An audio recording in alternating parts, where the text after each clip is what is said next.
Good afternoon, everyone. My name is Danny Hakinen with Politics Unleashed, where we unleash the right side of the story. Today, we're going to do some provincial subject matter about the AGM. I'm joined, of course, by Jesse Watson, Hey guys. Michelle Badalek, Hey everyone. and Chris Badalek. Hey. So, Jesse, this is what we're going to talk about. A couple things. We're going to talk about the AGM, which just happened last week, which is why we didn't record anything. This was your first AGM, so I want you to tell more about that, your stories and experience. Okay, yep. And then we're going to share about some stuff that happened when you posted a picture of us, because we both ran for city council. People decided to dump on us later, so we're just going to kind of riff on it and go. There's some policy stuff. But Jesse, this was your first AGM. What did you expect? Tell us a story. Chris wanted to say something really quick. I was just going to say, you guys have a real fan base on Reddit. Mm-hmm. Oh, we're going to get into that. They love you guys. Oh yeah, Yeah. it's almost we're going to do a reading mean tweets kind of session. But let's do the good stuff first, like the nice stuff that feels nice. Yeah, no, I went to the AGM. I was at the exhibition center. First off, I had a bit of notoriety, which was nice. People knew me from the campaign, which was great. Like, they would come up and say, "It's too bad you lost," which, hey, I've heard that 100 times, just like everybody else. But it's actually a pretty welcoming place. People just introduce themselves. You learn a lot about politics behind politics, right? Mm-hmm. So I was there. I experienced the separatism boo, which is all over the media, which media is saying is the party's divided, But then I heard a lot of cheers. Essentially everything else was a cheer. Absolutely. I heard Smith talk, and, she's quite charismatic on the She stage. is. I was quite impressed, and I met a lot of her people, and yeah, I stayed for a long time, and I got to see you guys, which was really cool. I saw you guys up on the stage, Power there, belted out right in the audience. So it's in a very empowering space.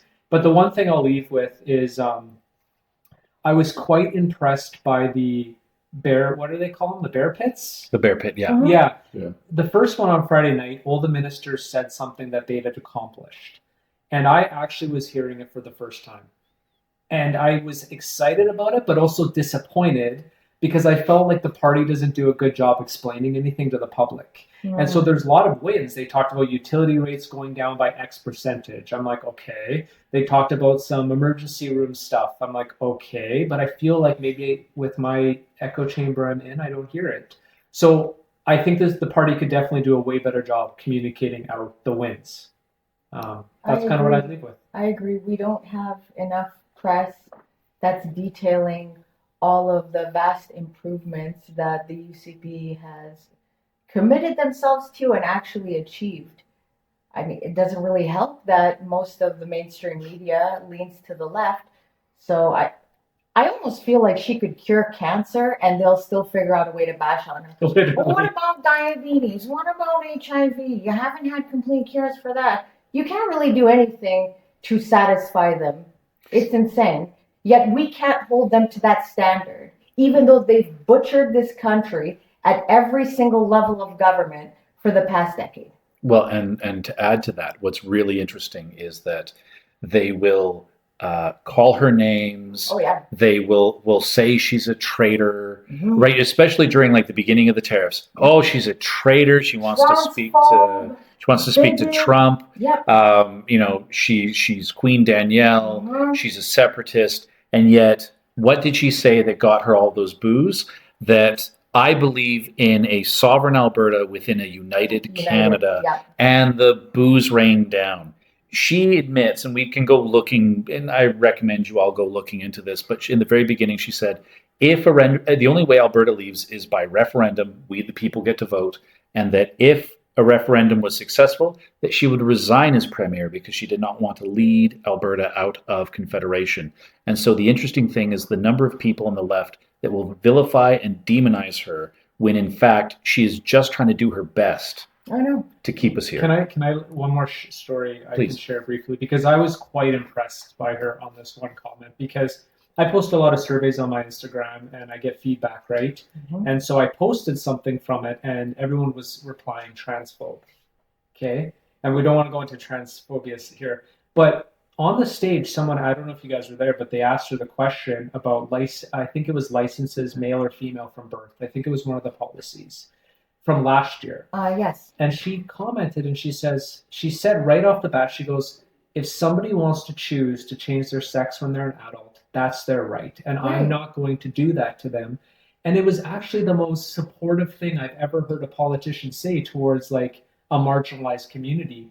And so everybody out there that says she's transphobic, I'm like, she literally on stage said she supports people who transition, and she's not going to do that to the driver's license to impede their lives. Right. And she said that it's important for law enforcement to actually look at your ID and be able to validate your identity. Because if it says, for example, like you're male, you're biologically male here, but then in person you've gotten all these procedures done and you clearly look female, then yeah, it should be demonstrated that on your license. She said something very, very She did. progressive, Yeah. but no one caught on Yeah, to and that. so I was Like, sharing that actually this whole week because people would ask, they would Mhm. comment about transphobe, and I just share the story, and people are like, "Oh, I wasn't aware." And that's what I talk about, Yep. like the awareness to what's actually happening versus what you see in the media. So it was a big eye opener for me to actually be at an event and Mhm. hear these progressive things being said by Smith, because I think there's a real misconception out there. there's a big misconception.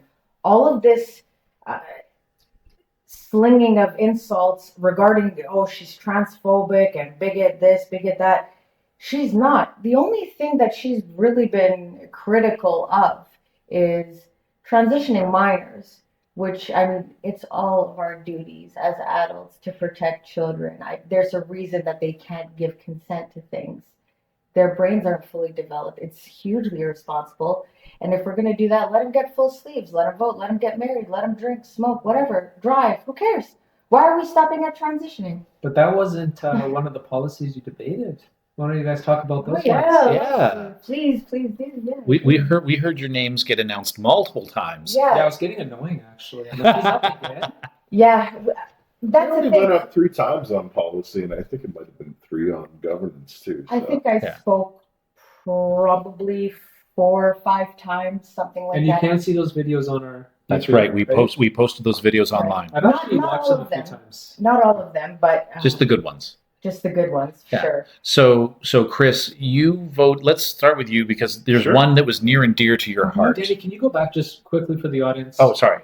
The debate about it, like what the AGM allows you to debate it, right? Right. Mhm. So what the AGM does is that every constituency association, therefore every member who has an active membership has submitted policy suggestions to the party.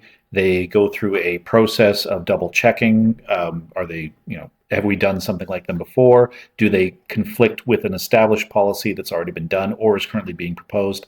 And then we vote on them. And we say +4 to -4, what do we want?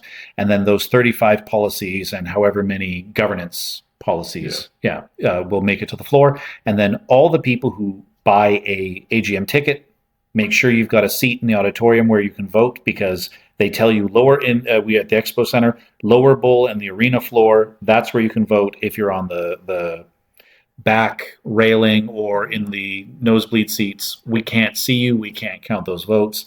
And so you get to decide what policies get submitted to the government for consideration. And so the one in question that we're talking about is the government passed, with Chris anyway to start with, the government passed legislation on no-fault insurance. And Chris, being that you are an injury lawyer, this is your bread and butter.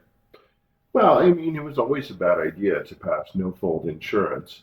I mean, when I was reading the actual bill they passed a few days ago, one thing even struck me. Like, if you look at what's been passed through to law right now, if someone hits you and they get a ticket for making an illegal left-hand turn, now they're going to bring in this legislation, and there's an exception saying you can sue them.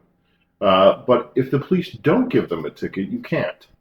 I mean, that's entirely irrational. If you're hurt either way, what does it matter if the police showed up and gave someone a ticket or not? And the fact that can determine whether or not you get hundreds of thousands of dollars potentially is purely irrational. Sounds like bureaucracy. Mhm. Well, it's just we have this nonsensical policy, which was designed, of course, to save people money.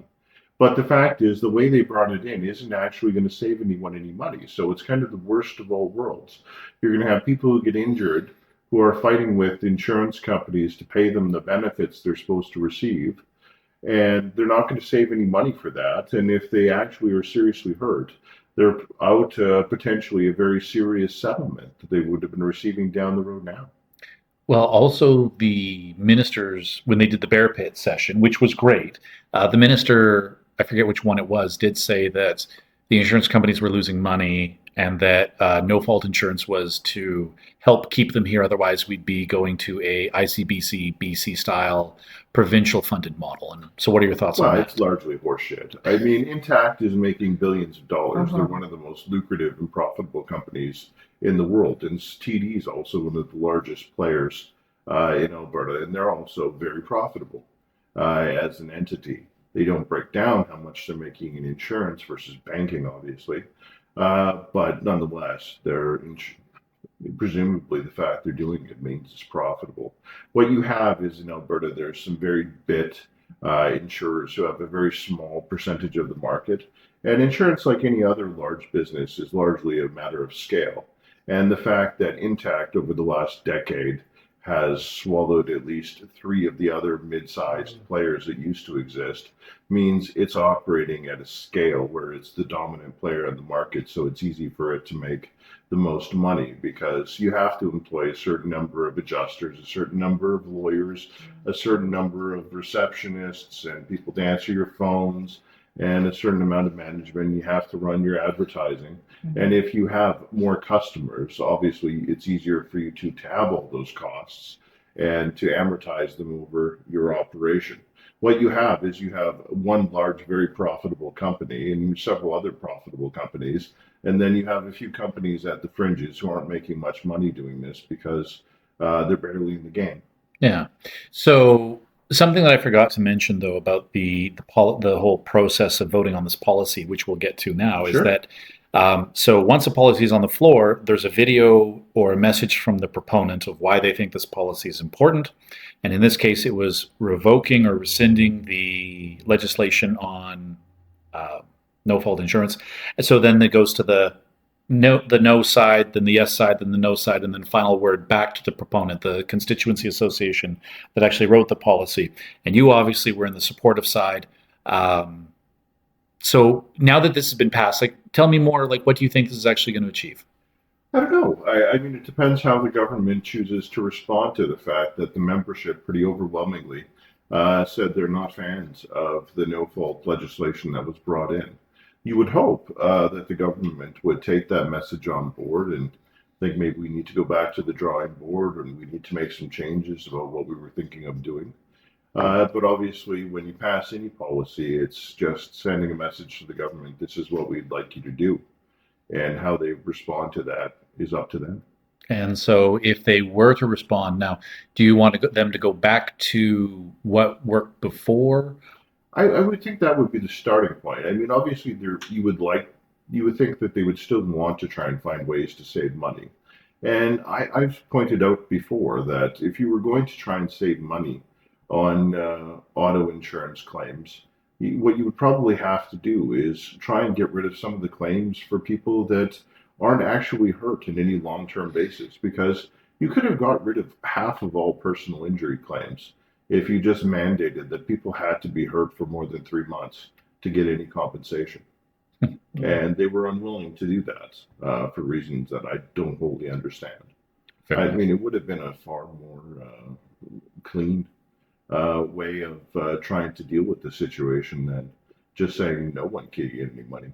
Okay. Well, you're going to let us know, I'm guessing, or it's good content for the show, that if they do begin a program of asking the lawyers, asking the industry, like, what can we do then to redress Well, the they have balance? been asking. That's the thing. They've Oh, yeah, had yeah, several we had- meetings. We had consultations Yes. and everything, and we made all kinds of suggestions. I had a meeting with the bureaucrats.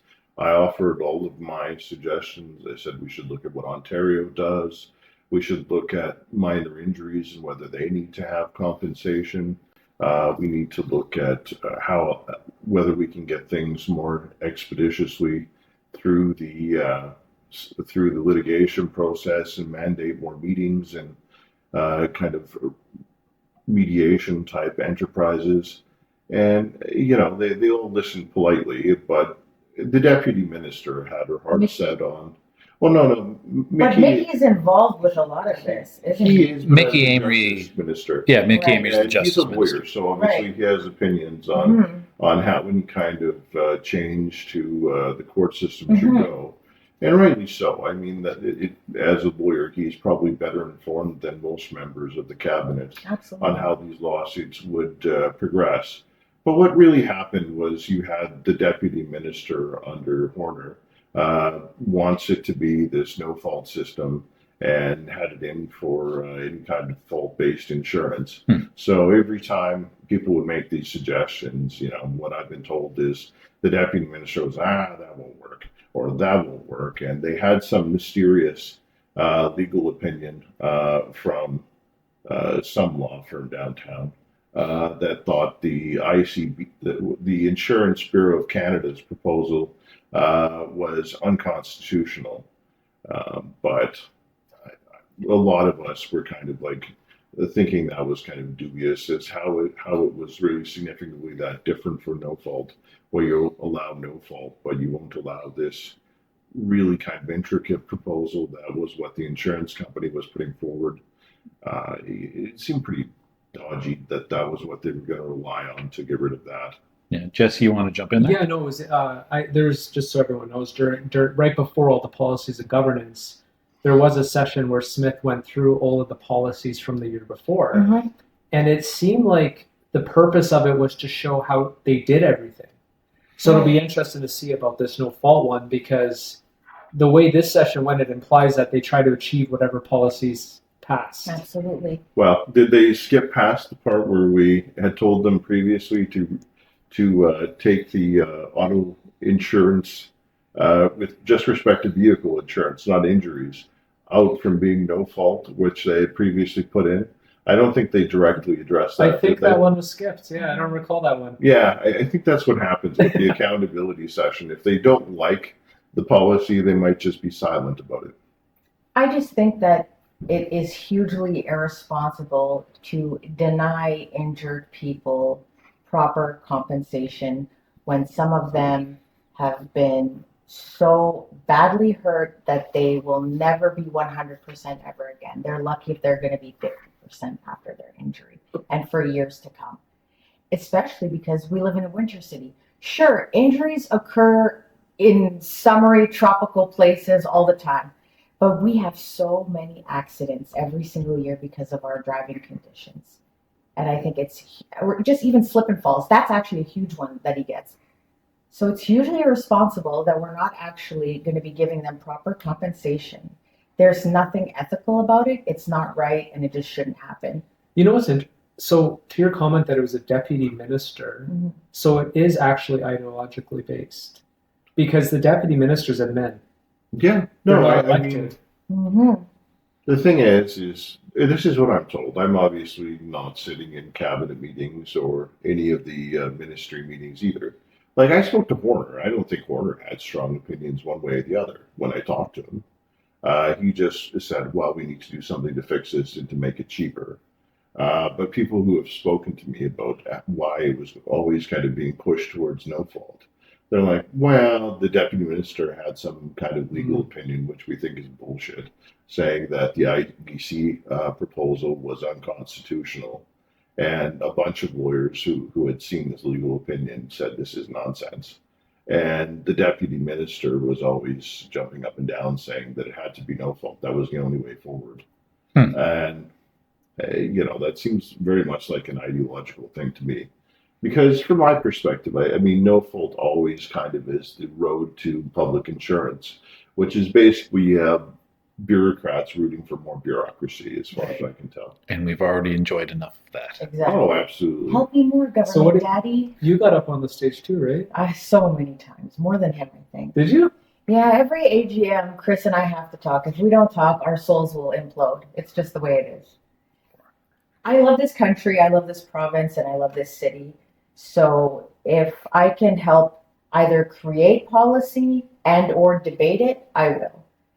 I think it's an important responsibility that we have as citizens in a democratic country to use our voices to improve this place, to make it better for the younger generation. We should always leave a place better than when we had it. Before you talk about it, there was 3 people that I loved up there. You two, obviously, but then that kid. Oh my God, that kid. Which when you That speak about 15-year-old kid, he was actually, but he didn't look 15. He was looked like he adorable. was 12. He was actually adorable how he was talking. And I actually told Chris, I was like, he reminds me of one of our cats. He's just like such a sweet little boy. Like he just looks so innocent. Michelle, what did you get up to speak on? What was your great moment during the AGM? Well, I had several great moments. I spoke on several policy resolutions.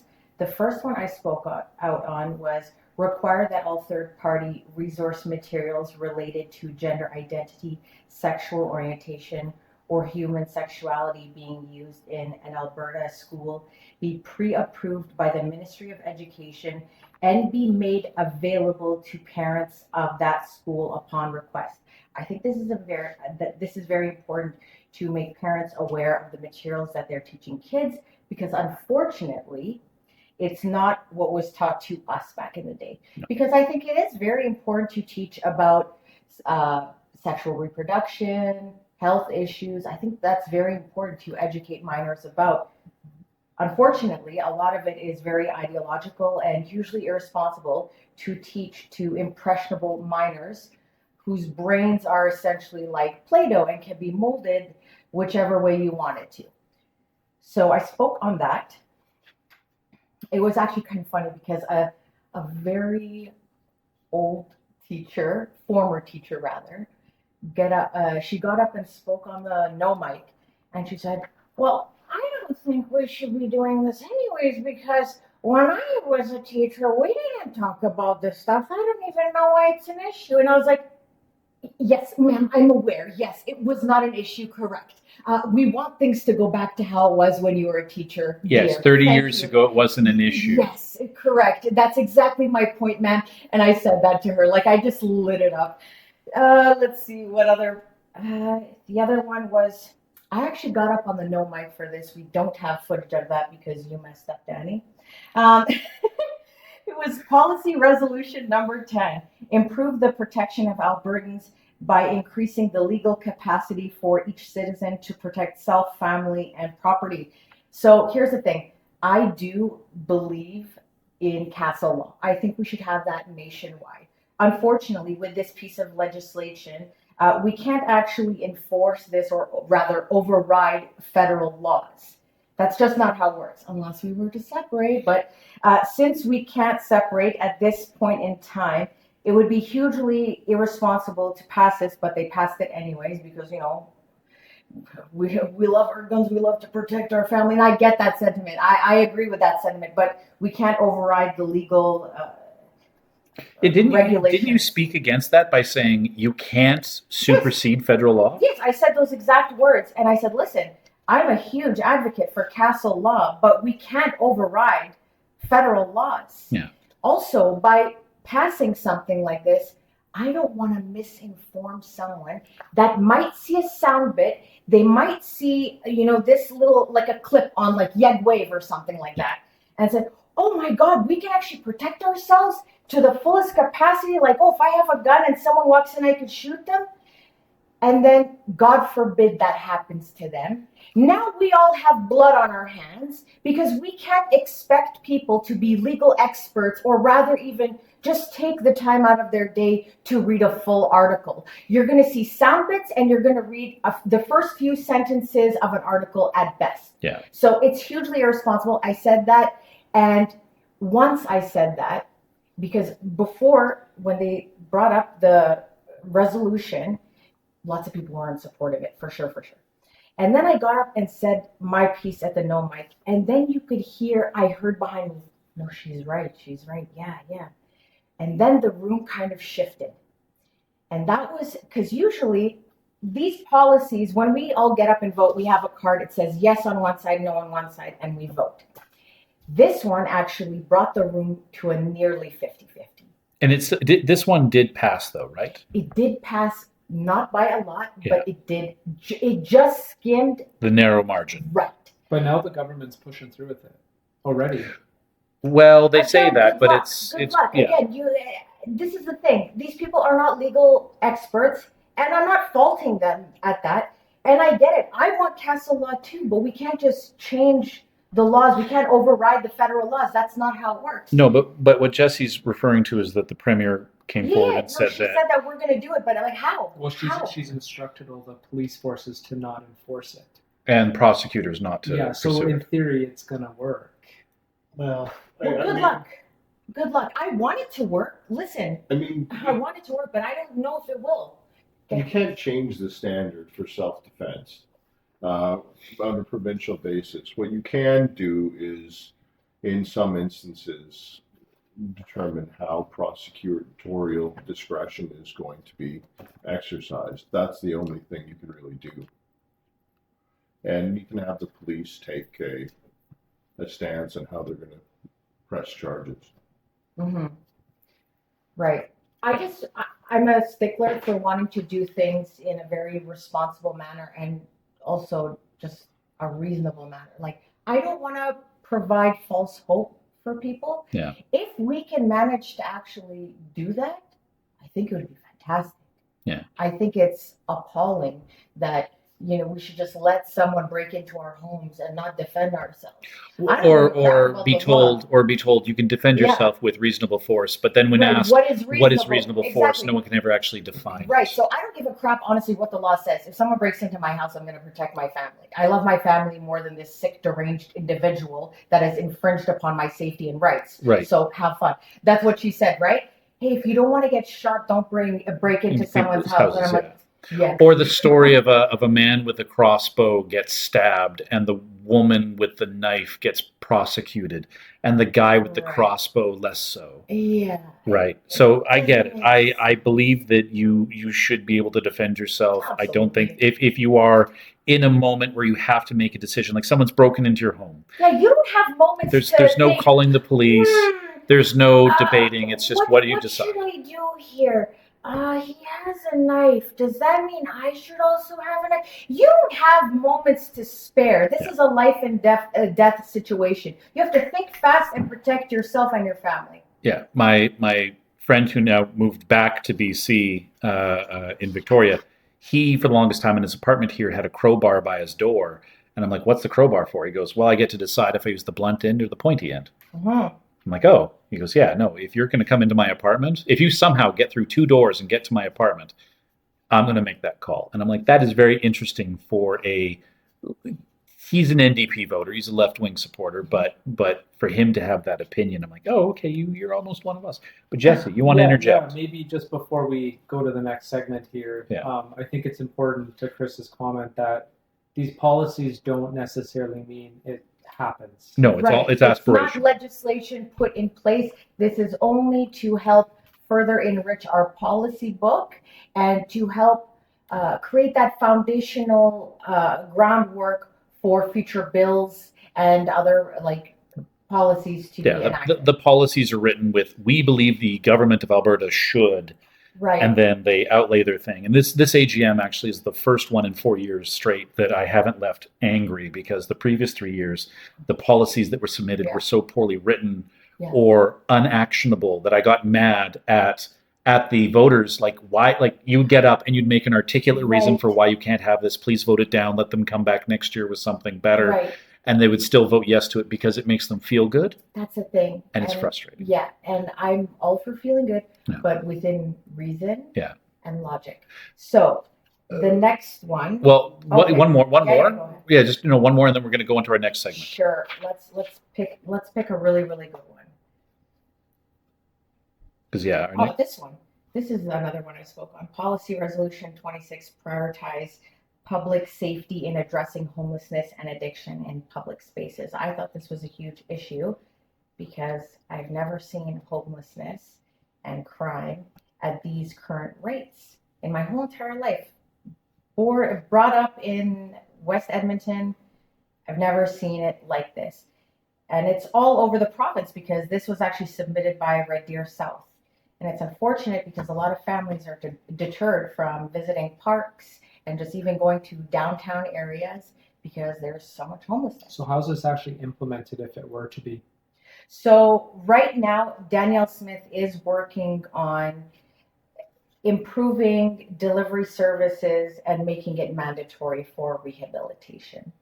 So it's just a matter of time how she can do that. And lots of people are giving her heck about it because they don't think that you should be just putting people in rehabs against their will. Well, what is it? Like, what are we supposed to do? Just let them keep injecting themselves with poison and ruining their lives, ruining their families' lives and the community as And a whole? in It's insane. fairness, both BC and Manitoba are doing it too, and those are both NDP governments. Right. See, and that's the thing. That is a great point. I'm glad you mentioned that because when we do it, it's bad. It's unconstitutional. You're going against our rights. How dare you? When the NDP do it, they're caring. They're compassionate. They care. Well, yeah, that's us too. But shit, you guys are playing it so messed up in the media. I'm actually shocked because that's an about face. That's a 180-degree turn for BC. Like NDP, Wab Kinew, brand new, and honestly, yeah, he's NDP. But there's a couple moments where we kind of agree. Wab Kinew's doing good. He's doing some interesting Yep. things. Like when the federal government, not even the federal government, when the judge, the Supreme Court judge, The sex offenders. decided that a 1-year mandatory Mhm. sentence for sex offenders was too cruel, and Wab's opinion was shoot them and bury them under the prison. Yes. And I thought for the first moment, I'm like, I was Wab, I like what you're about. Right. I was like, I could just kiss you right now, Yeah. Wab. But BC, for them to do that is a 180-degree turn from the last 8 to 10 years of their positions. But again, it's aspirational. We'll see what the government does, and we'll see at the next AGM if we go, because the next segment we're going to talk about is essentially mean tweets. Because Jesse, it was his first AGM. We took a picture. He posted it up on Instagram, and Reddit was brutal. So Jesse, let's read that. Yeah, they really don't like. Yeah, you no, guys. I just took a picture with Danny because we looked good. Yeah. And I just wanted to post it. Now, I posted on my personal Facebook page. Right. And you know what I like about that is when things like this happen, you find out who the traitors are. Oh yeah. So I'm always testing the system. Mhm. I had to do that through my whole campaign because you have people watching you, right? Oh yeah. So it got posted on Reddit. Now, just so the audience knows, this isn't my first Reddit. Reddit loves me a lot. And one guy, I'll just say TP, for lack of it, he's Say his probably name out him. Troy Pavlik. Yeah. He is obsessed with me, just a Troy. tad. Troy, if you want Jesse, just say it. Like if you're that turned on by him, just say it. Don't fight it, man. It's clear you have a big crush He on has a him. girlfriend. Sure, I know. girlfriend. Definitely A calls it girlfriend or a beard? valid, yeah. There's a video of him talking my name, and it's ecstasy. But anyways, so we'll scroll down. So it says basically Jesse Watson bullet dodged. And there was a couple nice comments that were removed, but then there was one nice comment, thou shalt not be named, but he basically said, Jesse's a nice guy. And then proceeded, it got pretty bad. I'm just scrolling to it right now. There's stuff about my hair, which whatever. Hey, I got a transplant, guys, a long time ago. Don't judge me for that. I commit to the bit, man. Bald is beautiful. To who? So Who did he's they actually a compare pretty to? nice guy. It was just a nice Yeah, comment after yeah. all these hundreds of comments. Mhm. Nice guy isn't a qualification for a counselor, I'm afraid. Okay, fine. Sure. Found Jesse's account, so they thought it was actually me. Okay. Now he's a scumbag UCP crony hellbent on making Edmonton worse. Okay. But this was my favorite. Dahmer was charming too. Oh my god. Yeah, So they compared me to Dahmer, that's cute. which was, you know what? I mean, you both are gay and good looking, and you're charming. That's about it. But the whole, deceitfulness and cannibalism is. Yeah, it doesn't Murder. stop him from being a bad person in pursuit of terrible self-serving interests. Yeah, it's self-serving, like cannibalism. It's wild. You can rage bait Reddit with he's actually a nice guy. Yeah. Yeah. And it went on this tangent. Hundreds of Yeah. people commenting about me being a They nice guy. kicked me off that Reddit. They booted me out because I did come for their jugular, but I didn't say something like that alarming. But they just kept the Dahmer one there, no problems. That's not fair. I know. Assholes. Yeah, agreed. I like how someone said we should underestimate Jesse at our own peril. His uninformed everything is a conspiracy takes are getting reasonable traction on Facebook. You were a director for 10 years with the city. Yeah. You have, during my campaign, I will freely admit what I saw was wrong with the city based off instinct and my experience as a business owner. I looked at you, I saw what you were putting out there in your videos, that you were digging through and finding this information.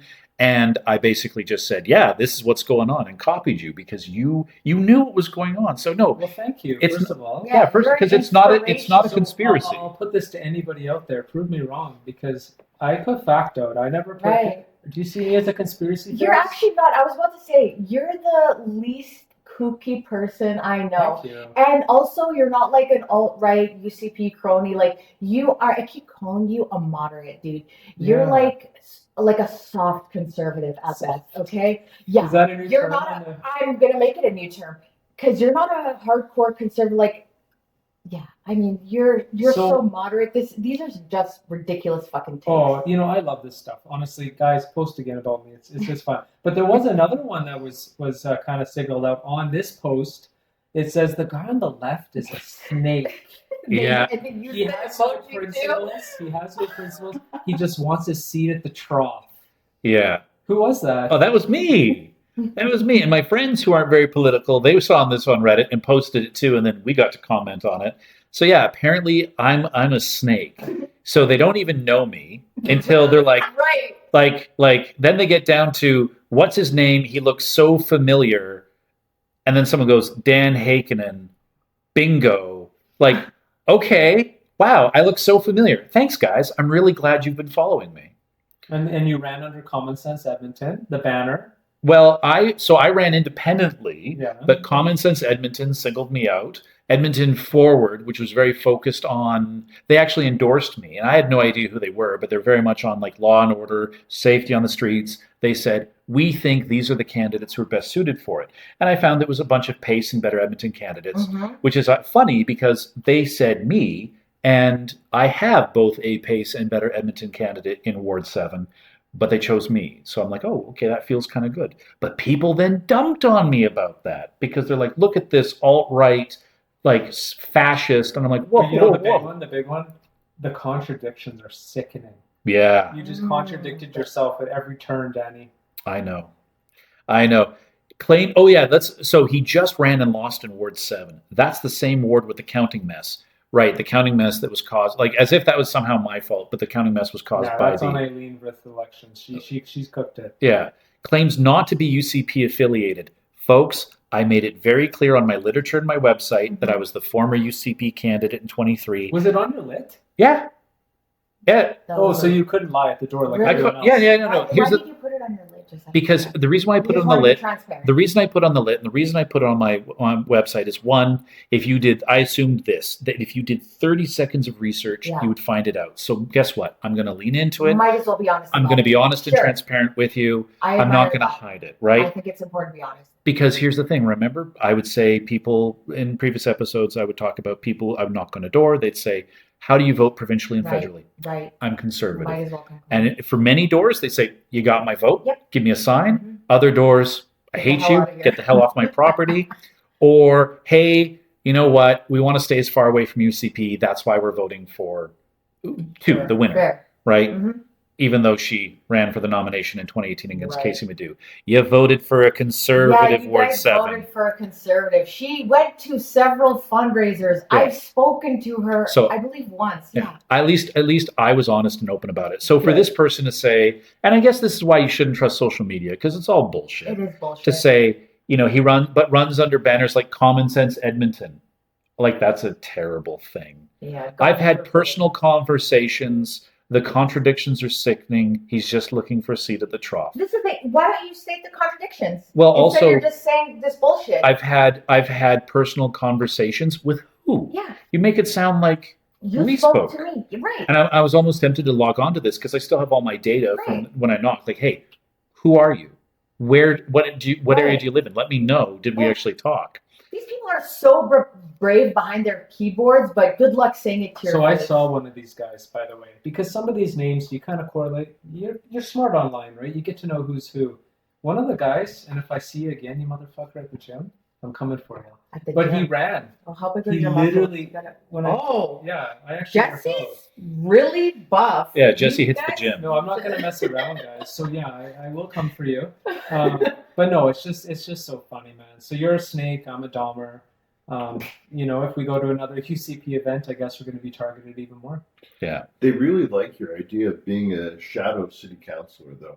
Oh yeah, what is that? What did that mean? Yeah. I don't know. Apparently, you're I'm a shadow cabinet. Yeah, yeah. They like must have listened to our podcast I guess so. Oh. because we talked about shadow cabinet. Oh, we have hate watchers. We don't have many subscribers because we're so new, but maybe we're attracting hate watchers. That's okay. Hi, everyone. Whatever Love you. gets you angry and you Jesus listen. loves you too. Yeah. And they really didn't like that you had interacted with Carrie Dion on Facebook. I know. Carrie Dion is creepy though. He's always Sorry, very Carrie. nice to me. He's If a very- Carrie is hearing this, I'm sure he isn't, but if he is, I'm so sorry. But like, I think Carrie's underestimated. He gets a lot of flack. He's a good dude. Carrie, if you're listening, I respect you. And I've actually been standing up for him a lot on his Facebook. So people I read him. love that. But he, they did comment on Carrie commenting on my posts. Yeah. So Carrie, cool it down. It's okay. Yeah. And yeah, those are some fun reads. Yeah. So send us your hateful comments Yes, yeah. because we love them and they fuel us and we just can't get enough of it. So the final segment for today, and it shouldn't be a very long one, we are now at 20 recalls, I think. The Premier's recently just been recalled and an NDP. Sure. So someone's recalled that. So I guess Jesse, you managed to speak to a couple of the ministers there at the AGM. Yeah, I talked to Cyril. Yeah. He's Stony Plain or Spruce. So he basically, I asked like what's going on with the recall, and he hasn't acknowledged it. A lot of ministers have kind of replied. I think Dayton or whoever the guy, the service minister, he mentioned. Oh, yeah, Yeah. Nally. He got a bit of flack for his response, whatever. But Cyril basically said that in his riding they need to get 16,000 signatures.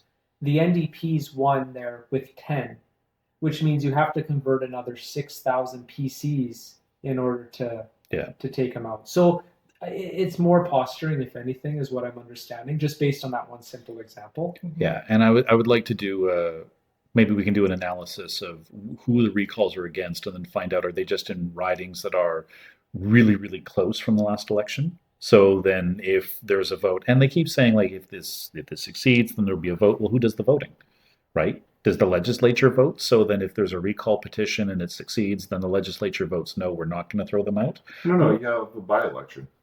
Does it force a by-election? Yeah, that's what it does. It forces a by-election.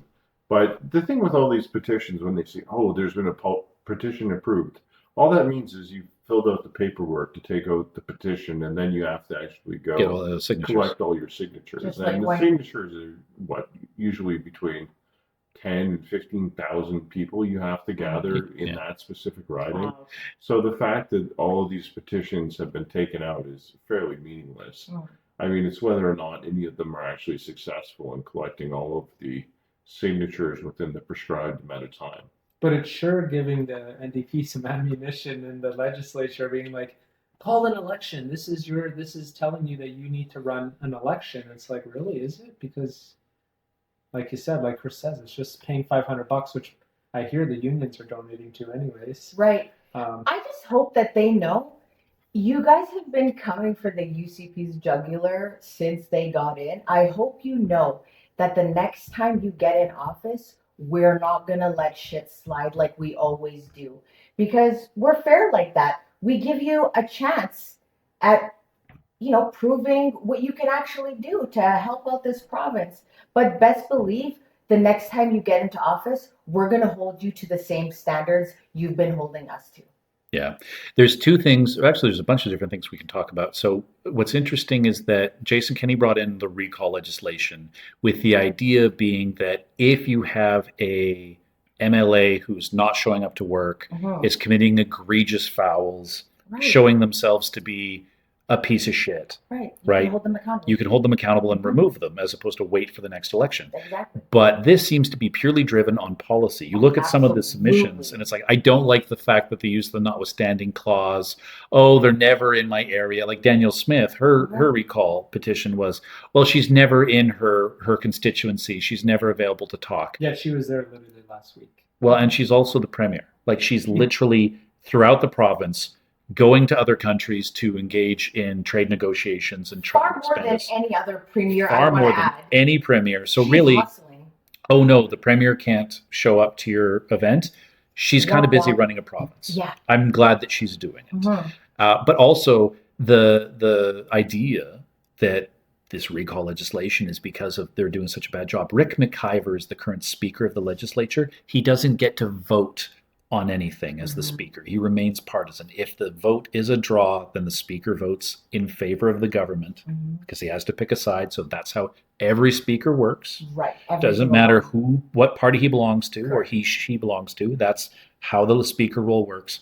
And he's being recalled, which is just the most absurd shit I've ever seen because he's one of the most benign people I've ever met. So, Danny, what's interesting is after the city budget was passed, Mhm. now I'm seeing comments online, recall. Mhm. So, based on what we did earlier, we read that most of them run on fiscal accountability And have done nothing. and didn't do it. So, is this worthy of a recall? I mean, the Oh, hurdle's God. much lower. Provincially, Yes. it's 60%. Municipally, it's 40%. Yes. And is it 40% of the riding or 40% of the voters? The riding. See, that's It's a different. big number. That's different because the 60% is of the voters who voted. So if 20,000 people Well, voted, maybe it and is the same. I'd have to check. we'd have to look into it because one of even though 40% is a much lower threshold, in my ward there's 97,000 people. It's I believe it's 40% of The actual those voters. who voted. Yes. Oh, correct. that's a much more manageable Yes, number. of course. Especially since no one showed up to vote. Thanks, y'all. Yeah. Exactly. Yeah, I would only need roughly 9,600 votes or 9,600 signatures Mhm. to recall my councillor. Thank you, Edmonton, for not showing up. You might have just given us a window into saving the We'll city. have to double confirm that. Don't take that as gospel. No, we'll figure that out and we'll let you know. We But should mess it up now. It's Yeah. time. There's people Time online for that are karma saying to it's be like delivered. it's like if you time. ran on fiscal accountability. I mean, I'm reading Salvador's thing, stabilize the budget, Edmonton fiscal stewardship, and then we increase taxes. Yeah, and like what's all this like culture and art stuff? The Fringe is still kind of homeless. Like it's not even that impressive. I'm gonna be like, I voted for you because of arts. Being homeless is kind of what the Fringe does, though. Yeah. Anyways. all right, well, we should wrap it up there. We do recommend for our listeners, look more into the recall Yeah. stuff that's going on. Ask yourself some questions. Is it legitimate or is it politically motivated? Right. Do try to find the full videos at the AGM because I do believe that we are, as conservatives, we're a broad tent. Right. Jesse and I'd say we're pretty moderate.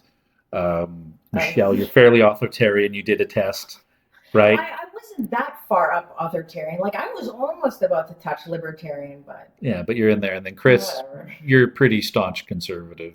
Oh yeah. Yeah. So we're You the guys are anchors that are holding moderates. it That's back. why Yeah. I'm like, oh, they're UCP cronies. I'm like, what are Is you Danny a talking moderate about? though, or is he a snake who Yeah. wants power at any cost? He's a snake. Reddit has opinions. Reddit has opinions. Tune in. Yeah. But thank you so much for joining us for another episode. Please subscribe, let us know what you want us to unleash on next. My name's Danny Hakinen. Jesse Watson. Michelle Badalek. Chris Badalek. Thanks for joining us for another episode.